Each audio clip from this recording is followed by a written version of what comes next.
माता नास्ति पिता नास्ति, माता नास्ति पिता नास्ति बंधु सहोदरः, तो नास्ति गृहम नास्ति तस्मात् जाग्रत जाग्रत। तो इसका तात्पर्य यह है कि यहाँ कोई अस्थाई माता पिता, भाई बंधु या सगा संबंधी नहीं है, न धन स्थायी है न ही घर, इसलिए जागो जागो, जागृतः जागृत। तो ये आदि शंकराचार्य जी का ये भी बहुत महत्वपूर्ण जो है श्लोक हैं, जो इन्होंने आप लोगों के बीच में रखा है और ये भेजा था विवेक चूड़ामणि में। तो यहाँ पे कोई अस्थाई माता पिता नहीं है जिसको आप माता पिता मान रहे हो कि ये मेरे माता हैं, ये मेरे पिता हैं, ये मेरे भाई हैं, ये मेरे बंधु हैं, ये मेरे सगे हैं, ये मेरे संबंधी हैं। कोई नहीं है। क्यों नहीं है? ये इसलिए नहीं है कि यह केवल कर्मों का फल है, और जो शरीर, जिस शरीर को आप माता कहते हो, जिस शरीर को आप पिता कहते हो, जिस शरीर को भाई कहते हो, जिस शरीर को बंधु कह रहे हो, वह केवल 30 से 40 या 45 या 50 या 60 या 70 सालों का केवल एक रिलेशन है, संबंध है, जो एक साथ रह रहे हो तो ये घनिष्ठ हो गया है। बाकी कौन सी आत्मा फिर कहाँ जाएगी ये किसी को नहीं पता है। कौन सी आत्मा जो अभी है वो आत्मा किसी दूसरे लोक में चली जाएगी। जो आपकी आज माता है वह कल किसी की पुत्री बन जाएगी, किसी का पुत्र बन जाएगा। तो यहाँ पे इसीलिए आदि शंकराचार्य जी ने कहा कि यहाँ पे न कोई माता है, न कोई पिता है, न कोई बंधु है, मतलब कोई भाई नहीं है आपका, कोई सगा संबंधी नहीं है। इसीलिए कहा कि ये जो शरीर है, ये शरीर जो है, उस शरीर के कारण आपको मोह बना हुआ है, और ये लगता है कि ये रोग से मर गया, ये उम्र से मर गया, ये बीमारी से मर गया, ये कष्ट से मर गया। तो ये आपको एक बहुत बड़ा भ्रम है, और इस भ्रम को व्यक्ति को हटाना चाहिए, इस भ्रम को छोड़ना चाहिए। तभी जो है आप इस संसार सागर से मुक्त हो पाओगे। नहीं तो इस संसार सागर में जब तक ये मेरा तेरा अपना पराया भाई बंधु माता पिता का ये जो संबंध आप बना रहे हो ना, इसी संबंध के कारण आपको ये दुख हो रहा है, ये कष्ट हो रहा है। ये क्यों? क्योंकि आप जब ये कह देते हो कि मैं अपने माता के लिए ये नहीं कर पाया, मैं अपने पिता के लिए ये नहीं कर पाया, मैं अपने भाई के लिए नहीं कर पाया, अपने बंधु के लिए नहीं कर पाया, तो आप ये समझो कि इसके संस्कार आपने बना लिया आपने, कि मैंने तो अपने माता के लिए नहीं किया अपने। अभी जैसे राजेश्वरी जी पूछ रही थी, तो अब आपने ये संस्कार आप बना रहे हो कि मैं एक कामना आपने कर लिया कि मैं अपनी सास के लिए कुछ नहीं कर पाई, मैं अपने मदर इन लॉ के लिए कुछ नहीं कर पाई। तो ये आपने एक संस्कार बना लिया कि मैं अपने माता के लिए, अपने पिता के लिए कुछ नहीं कर पाया।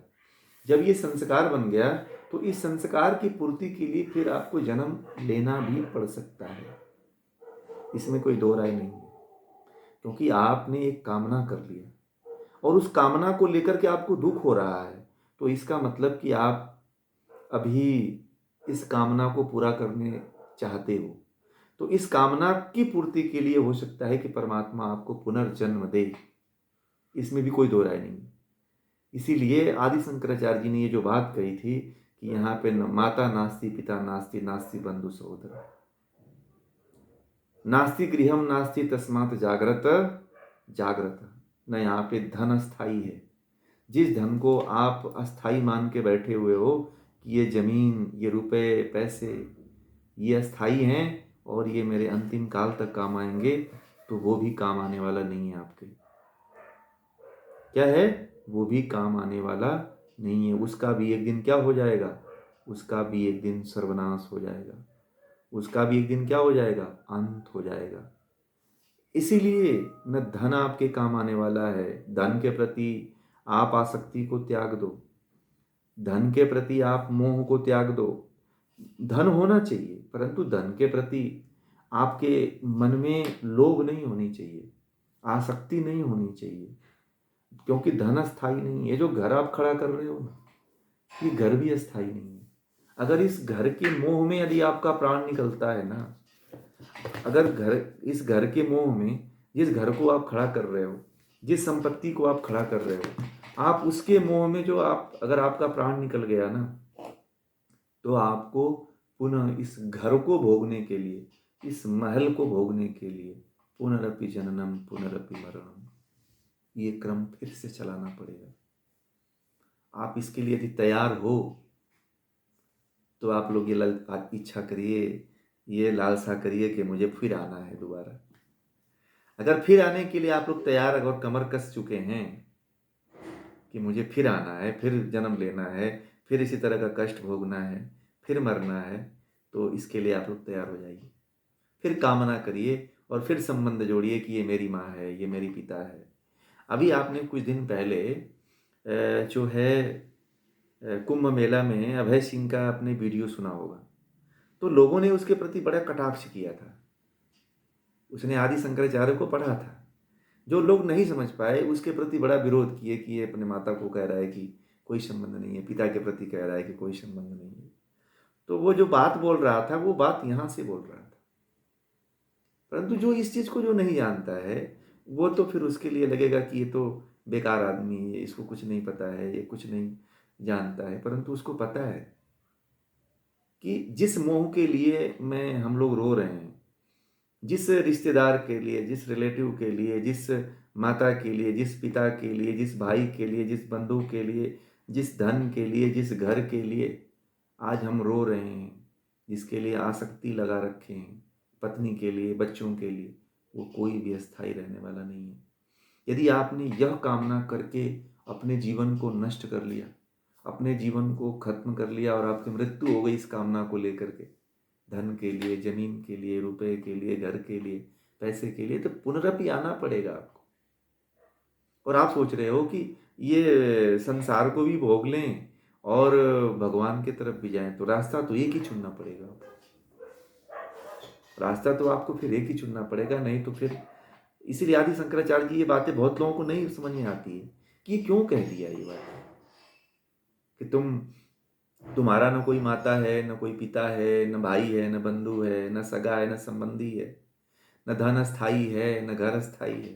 ये इसीलिए कह दिया कि यदि तुम इनको अस्थाई मान लेते हो ना, तो तुम्हें जन्म तो लेना ही पड़ेगा, तुम्हें फिर आना ही पड़ेगा। कितना गहरी बात आदि शंकराचार्य जी इतने कम समय में कह के गए और इतनी कम बातों में हमको सिखा के चले गए। परंतु हम लोग हैं कि समझने के लिए तत्पर ही नहीं है। ये बातें जो नहीं अपने गुरु मुख से पढ़ा होगा ना, वो तो इसको समझ ही नहीं पाएगा। वो तो कहेगा कि आदि शंकराचार्य जी ने ये तो खाली बस अपने वैराग्य की बात करते हैं, और मुझे ही आप लोग कहोगे कि अपने वैराग्य की बात करते हैं और हमें ये सिखा रहे हैं।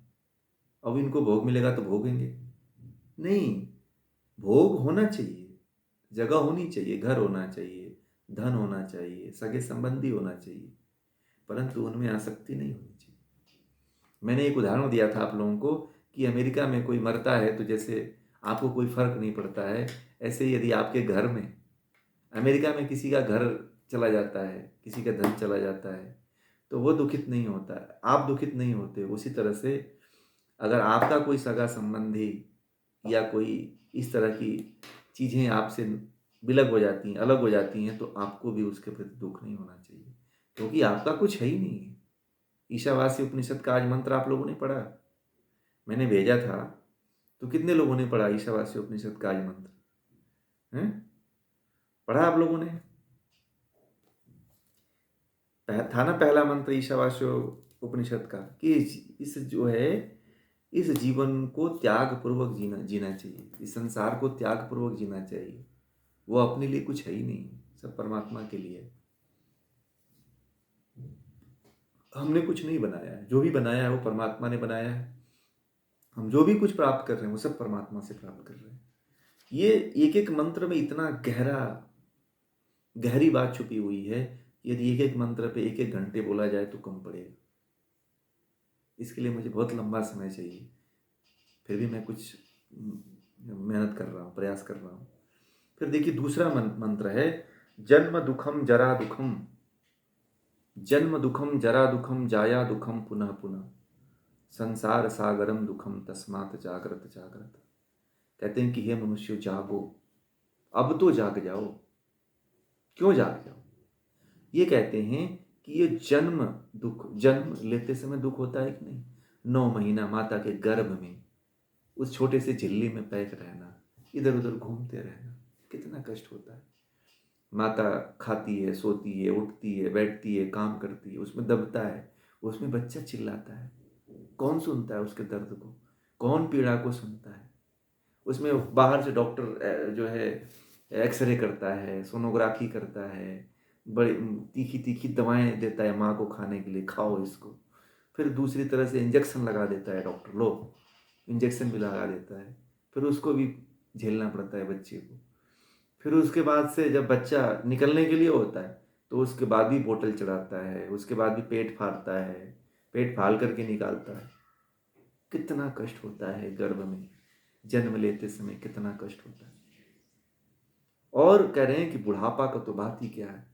जब जवानी रहती है तो तब तो कुछ नहीं होता, जब बुढ़ापा आता है तो शरीर के हाथ नहीं काम करते हैं, पैर नहीं काम करते हैं, इंद्रियां नहीं काम करती हैं, इंद्रियों की तरफ, विषयों की तरफ मन भटकता है। तो इतनी समस्याएं होती हैं, व्यक्ति चल नहीं पाता है, बोल नहीं पाता है, सुन नहीं पाता है, देख नहीं पाता है। तो ये बुढ़ापा का दुख है। कितना बड़ा कष्ट है, कितनी बड़ी समस्याएं आती हैं बुढ़ापे में। और कहते हैं कि गृहस्थ जीवन बार बार दुख देता है। आदि शंकराचार्य जी दे लीजिए, जिसको आप लोग स्वर्ग कहते हो ना, आप लोग जिसको मानते हो कि ये गृहस्थ जीवन जो है बड़ा अच्छा है, ये अच्छा नहीं है। इस जीवन से आपको दुख ही मिलता है।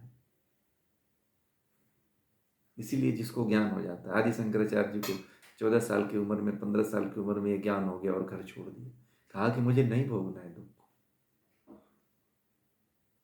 आज देखो जो जीवन को जी लिया है या जी रहा है, कितने कष्ट में है वो, संसार में आ गया है और एक और संसार खड़ा कर रहा है। एक तो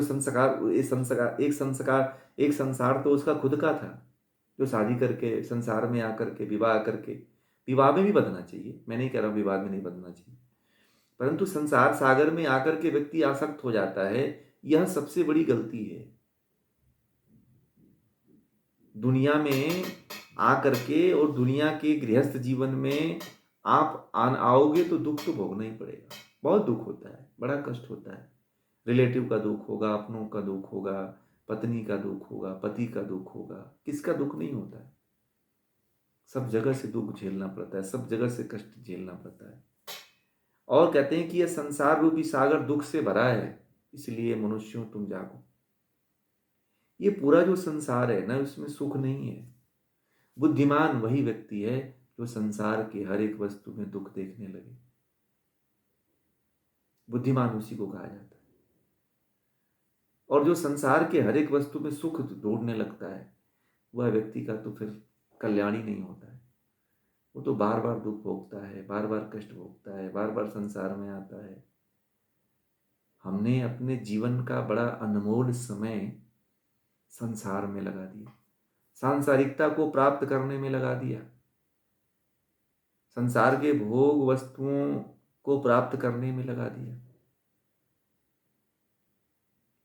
इसीलिए इस जन्म दुख से, बुढ़ापे के दुख से, और ये जो गृहस्थ जीवन जो बार बार जो है, हम बार बार गृहस्थ जीवन में जा रहे हैं, इसलिए मैं कह रहा हूं कि इस बार तो आप लोग अपना इतना अच्छा संस्कार तो बना ही लीजिए कि जो अगला जन्म हो गृहस्थ जीवन में ना जाए। ठीक है, अगला जन्म हो आदि शंकराचार्य जी की तरह, विवेकानंद की तरह, दयानंद की तरह, कि उसी जन्म में समझ में आ जाए और इस जन्म से फिर मुक्त हो जाए। तो ये है, अभी इसकी व्याख्या